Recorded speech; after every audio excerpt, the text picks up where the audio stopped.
The Fox and the Grapes.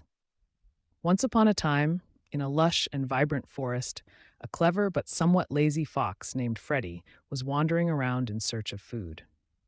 The sun was high, and the day was scorching hot. Freddie was feeling quite hungry and tired.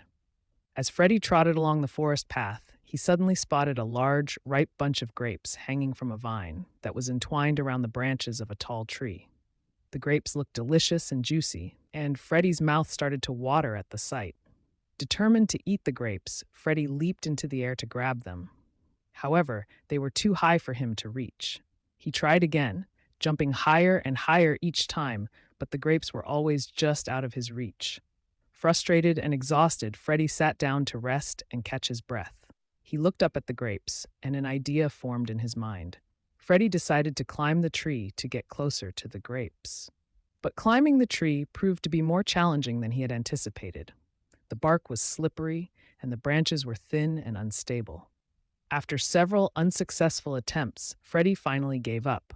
As he walked away, he muttered to himself, "Those grapes are probably sour anyway. I don't really want them." Feeling a bit defeated but trying to maintain his pride, Freddie continued on his way, searching for food elsewhere in the forest.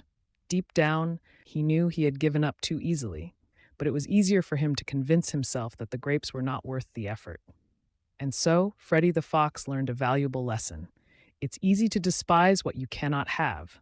Sometimes, instead of facing our challenges head on and persevering, we make excuses and convince ourselves that what we desire isn't worth it. Moral: it's easy to despise what you cannot have.